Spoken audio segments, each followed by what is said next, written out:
Okay, here we are. Hello there, morons. It's Victor. Give me a break, man. Give me a flake, man. King of the morons. With a driving blog, I've changed it up again.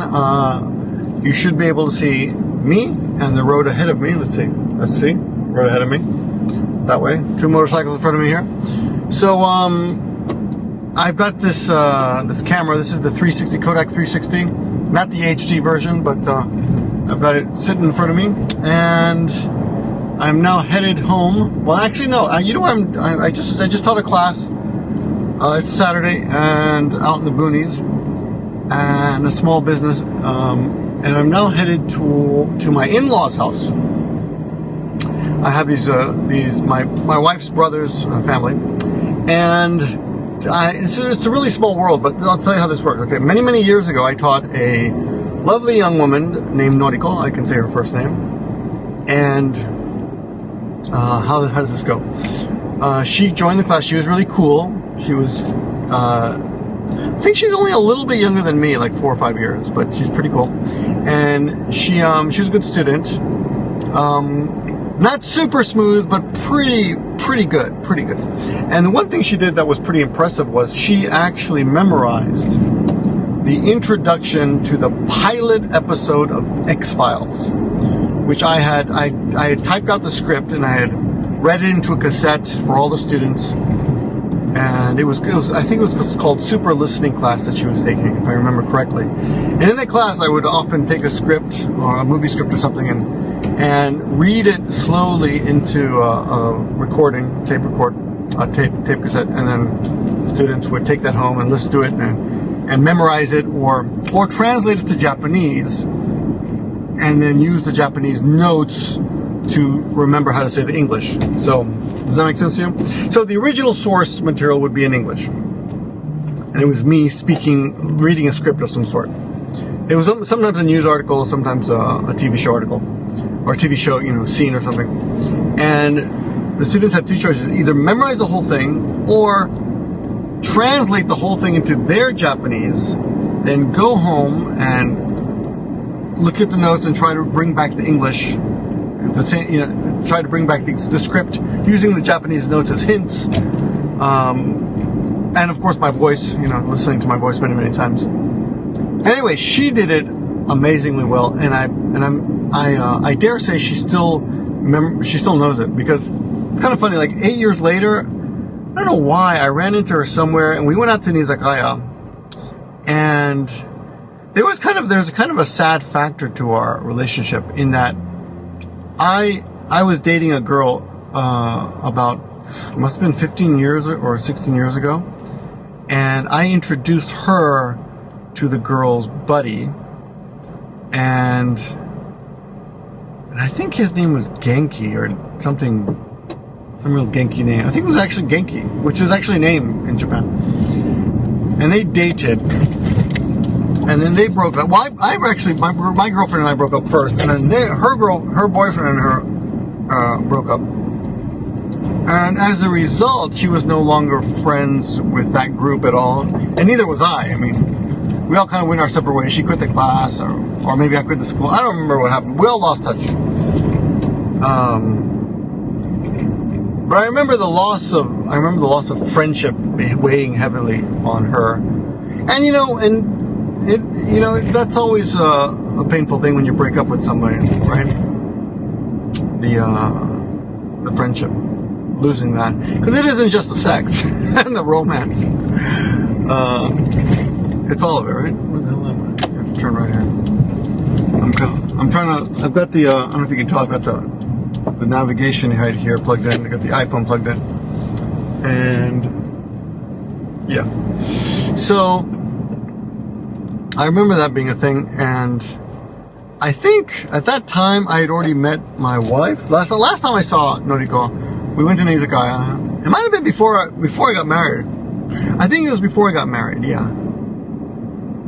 That's what it was. It must have been even longer. But then, here's the funny thing. Here's where it gets weird.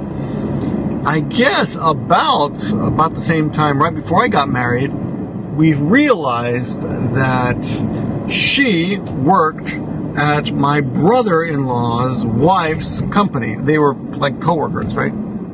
And by some weird, I don't know how they found out, you know, I guess maybe she mentioned, all my in-laws have strange names, if you think about it.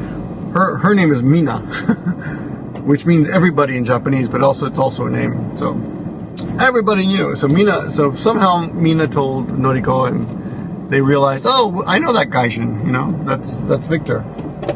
And I was getting married, and we all went out to dinner one time just to have a little party. Just everybody introduced each other. It was nice, and it was cool. And she's always been cool. I always thought we could be friends, but you know how things are. People, you know, lose touch and such. And everyone lost touch. Of course, Mina had two kids, which I show in the video sometimes.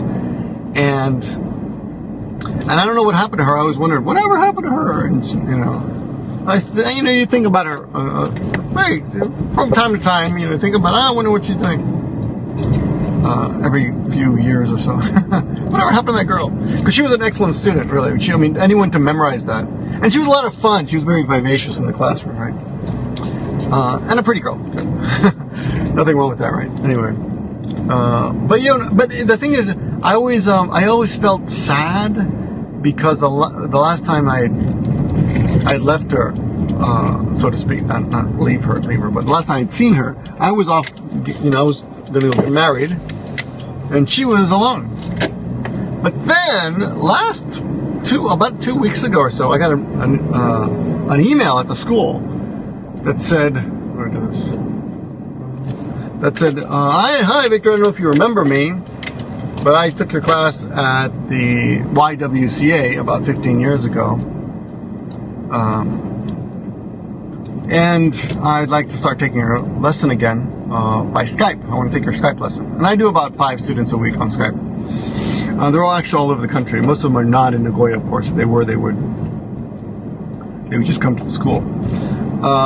So I was like, who? Noriko, who's this? And the last name didn't match the name that I knew. And then she said she had a son. And her picture, oh yeah, I contacted her online. After the email, I found her online. She gave me her Line name, and I contacted her on there. A lot of people use Line. You really need Line if you're in Japan. And you can only do that with a smartphone. But anyway, I contacted her online. And, you know, we exchanged a few texts. And then I thought, maybe this is the girl who memorized the X-Files, you know?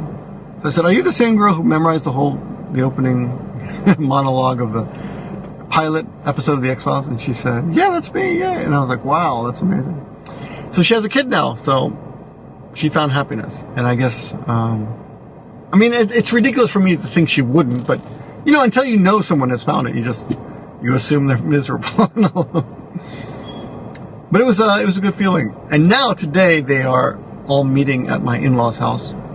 Unfortunately, my kid, little Godzilla, is at the Jibika. The Jibika is the eyes, ears, and nose doctor, you know.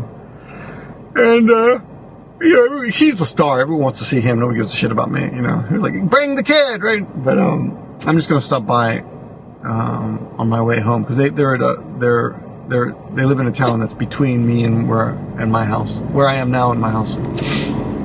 So yeah, so that's where I'm headed to now.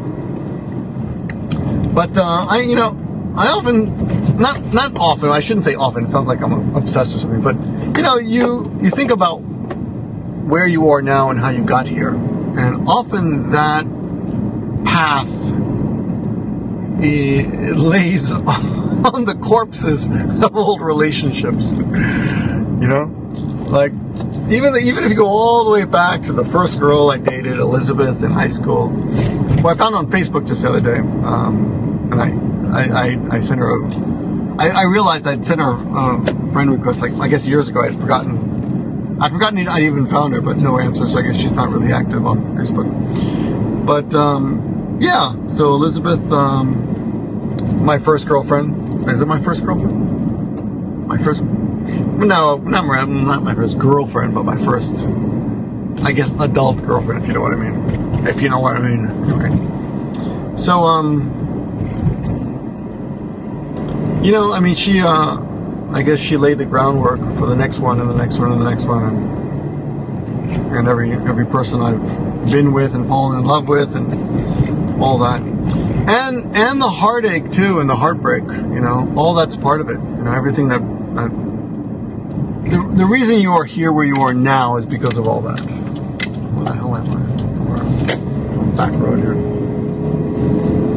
It's all connected, and it's all interesting. And I feel like even now I could go back and talk to like those people really know me. A lot of those, you know, old girlfriends. Like, you know, there's nothing else, no other word for it. I wish there was I don't like using the word girlfriend now that I'm married, but but you know, the exes, right? I guess they all know me, part of me, right? Not the way everyone knows you differently, but you guys know me differently. In fact, none of them know me the way you guys know me. So, in a way, come on, guy, it's a huge truck. In a way, you guys know me like a girlfriend, but we're still dating. Yeah, it's all interesting. But I don't really have much to say with this video, except that isn't it nice to make an old connection? So today it's the word in Japanese is natsukashi, which there's no real word for it in English, but you say this when you feel like something reminds you of the past, and you start feeling. If you look it up in a dictionary, it's something like nostalgia. That's the way that they translate it. Nostalgia. And I guess you can't help, you know, remembering, right? The nostalgic episodes of your past lives. Where's the camera here? I got something I want to take a picture of. I just realized, I'm going to stop right here for a second. Because I've got this, let me see if I can do this. Yeah. Look at that. That's old and gross. But, oh, and I got this thing on the window too. This is my old Sony, and it's got, I haven't used it in a while because I got that new beautiful Lumix, but I thought I would play with it a little bit since I haven't used it for a while.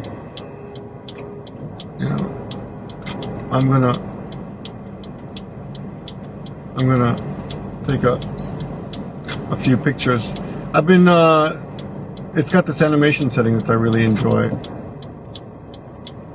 And, oops. And I've been doing something called, well, animation, right? Which means you get a bunch of pictures. They're not real animation, of course. They're photography, almost like stop motion. But I've been doing it and I really enjoy it. It's a lot of fun.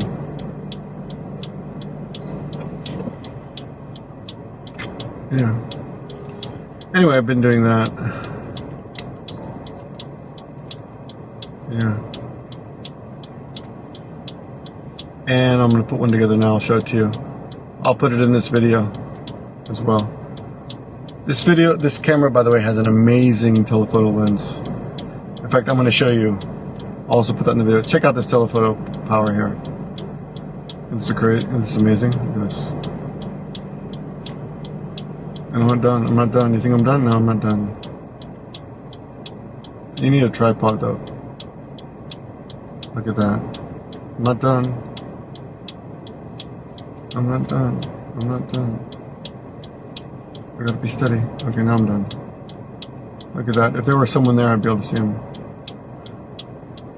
See, isn't that amazing? That is an amazing telephoto power there. Look at that. That's just amazing. Okay, so back to the road. Let's get back to the road here. Unplug this. I've got a great, USB charger, by the way. Check out this thing. Look at this. It's also got a sensor, so you can actually see where you are.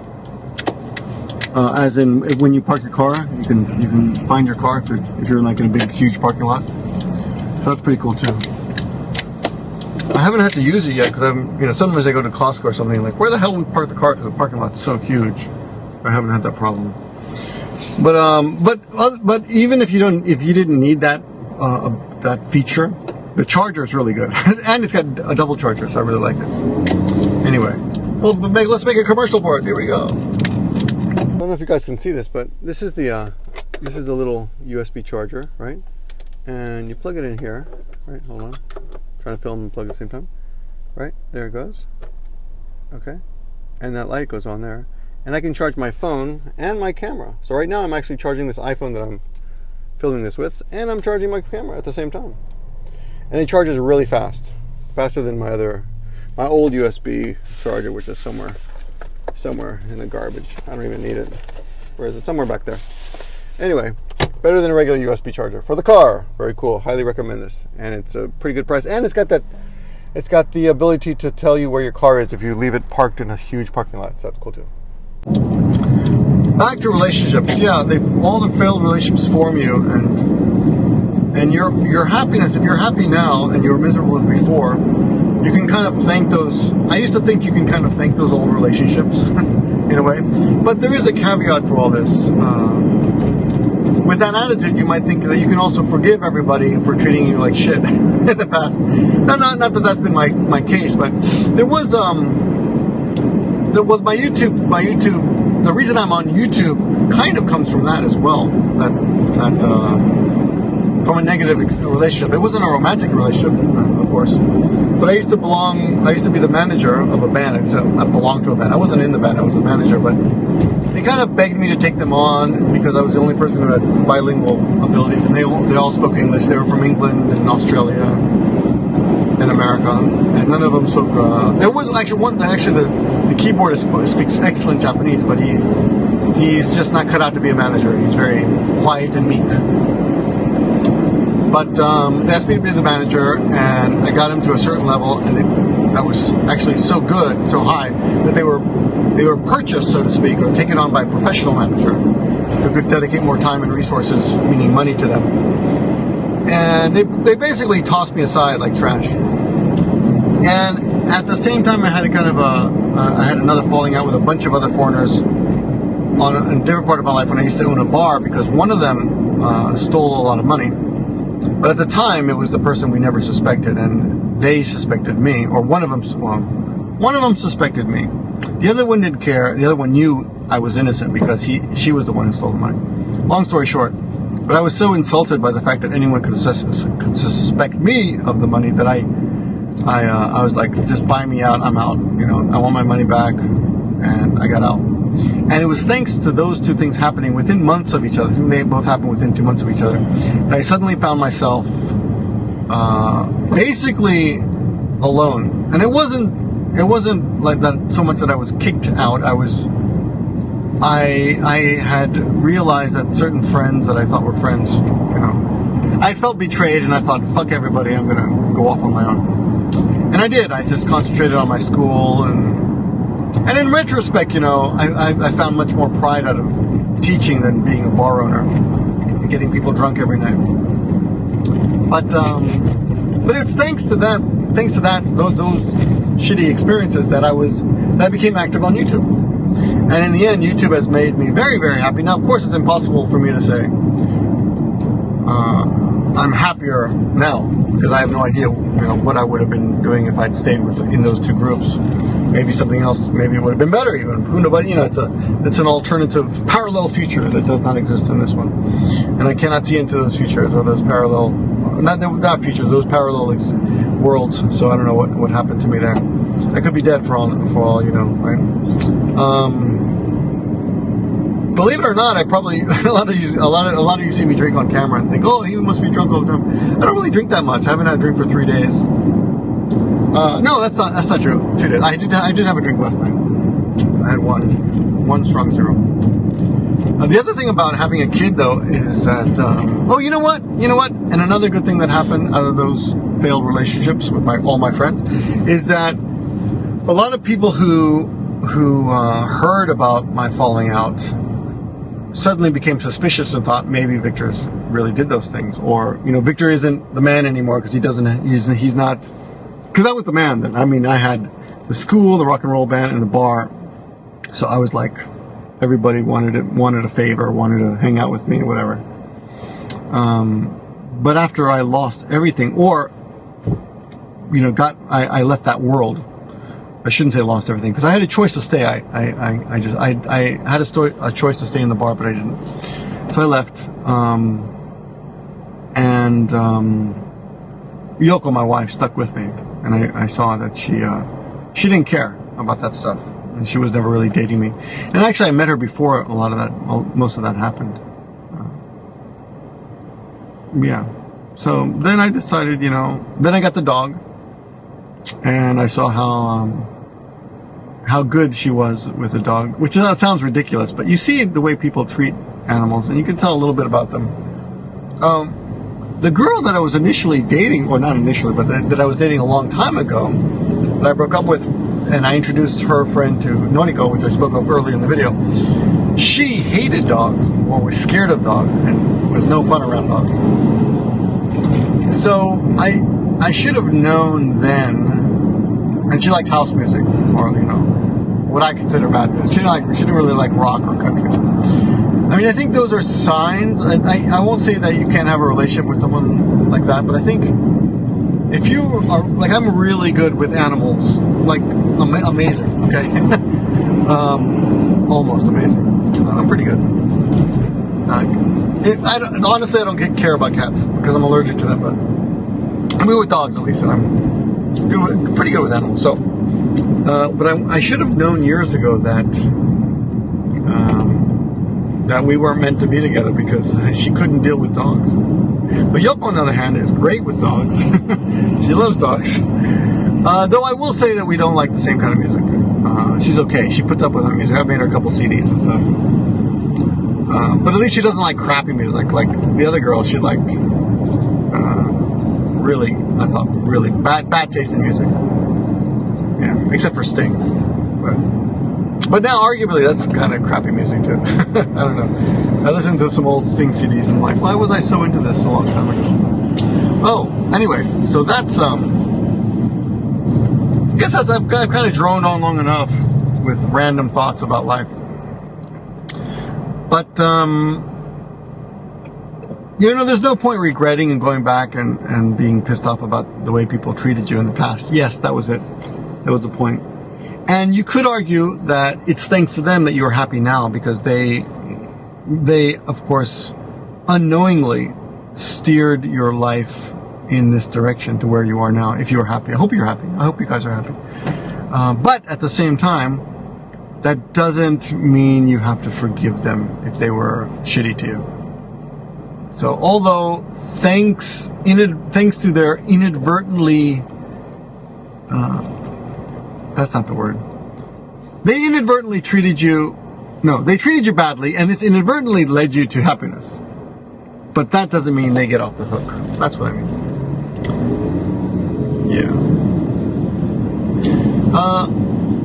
Another person that I won't say treated me badly, because that's just the way he is. But I had a good friend, well, actually, arguably, my best friend ever, who died about, I don't know what it is now, 2, 3, technically died, like, actually his heart stopped beating 2 years ago, I think, but 2.5 years ago, maybe, but he fell into a coma, like 4 or 5 years ago, and he was the kind of guy who, you'd have to know him, to understand this, but he would see something on paper, and even though it didn't match his gut feeling, he would just go with what was on paper. So he was the guy at the bar who there was some paperwork that made it look like I was stealing money, because the person who stole the money, she made it look that way. And he just thought, well, yeah, there it is. It's true. You must have done it, even though it made no logical sense. Because why would I steal from him? I'd lent him tons of money in the past. I mean, really hundreds and hundreds of dollars on multiple occasions. And why would I steal from him? It didn't make any sense. And he'd been to my house. My family knew him. He was a good friend. So it just seemed ridiculous. But by the way, the amount of money they were talking about was $800. And in the end, it turns out that the woman who stole the money, I hear she stole like $80,000. So in a way, she was doing me a favor by having me accused early on in the lifespan of that bar, and allowing me to get out of that bar before everyone realized so much more money was missing. So I wasn't liable for any of that, the money later, right? I had no connection to it. But anyway, the guy, my good friend, thought I'd stolen that money, and he treated me, and he didn't treat me badly. He just thought, it's true. I think it's true. So there it is. So you must have taken it. So you're out. But now you're out. But you can't. They put me on probation or something. But I was like, you know. Anyway, he ended up dying, and we never ended up actually talking. We both called each other once, like towards the right before he went into the hospital. He was getting a liver or kidney transplant. I forget which one. I think it was a kidney. He was getting a kidney transplant. And he went to the hospital, and I called him before he went in. He called me back, but we missed each other. And he ended up going to the hospital and dying and falling into a coma. And I never saw him again. And it's the weirdest thing in the world, thinking about where I am now, and I'm able to enjoy my son and my life and these silly things that happen. Like, I sometimes think about the silly YouTube drama that's been revitalized recently, and I think, you know, that's so fucking stupid. I mean, and Jeff can't even. I mean, he's dead. He doesn't get to experience any of that. I listened to songs that I knew he liked, you know, old country or western songs, and he was a big fan, like Leonard Skinner. And I know he would, like, he can't, he's dead, man. It's like it's all gone forever. And it's a shame. And you know, the weirdest thing about, the saddest and the most bittersweet thing about his life was that before he died, he and his wife got pregnant. Well, she got pregnant. But he died before he could see his son. And his son must be like, I don't know, 6 or 7 now. And he looks like a Japanese version of him. He was this big white guy. Anyway.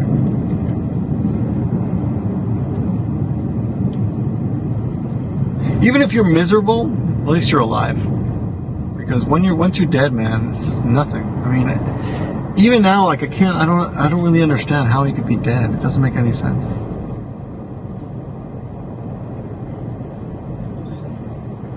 One of the funniest things about my relationship with him was I always got the girls, but he was in almost every way superior to me. He was stronger, faster, smarter, could, you know, a better hiker, camper, whatever, more stamina. As a